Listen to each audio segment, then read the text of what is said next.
বৌদি, বলছিলাম যে আমাকে কিছু পয়সা দেবে।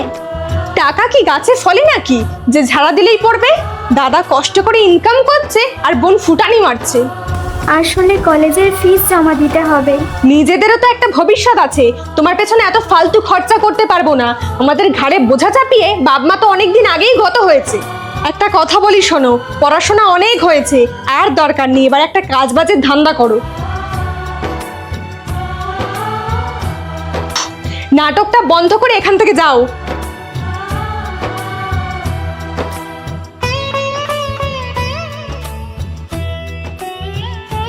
জিৎ, কখন এলে? আর এইভাবে মাথায় হাত দিয়ে বসে আছো কেন? শরীর খারাপ লাগছে?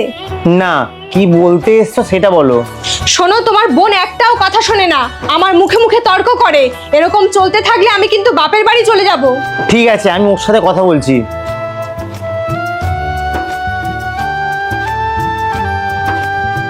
দিয়া, এবার তোকে বোঝাবো কত ধানে কত চাল। শোন, আমি একটা বড় সিদ্ধান্ত নিয়েছি। এই বাড়িতে শুধু দুজন থাকবো। এতদিনে তুমি একটা ঠিকঠাক ডিসিশন নিয়েছো। না নিয়ে আর পারলাম কোথায়। যাও, ব্যাগ গুছিয়ে নাও। কি বলছো? আমি তোমার বিয়ে করা বউ, যেতে হলে ওই শয়তানি যাবে।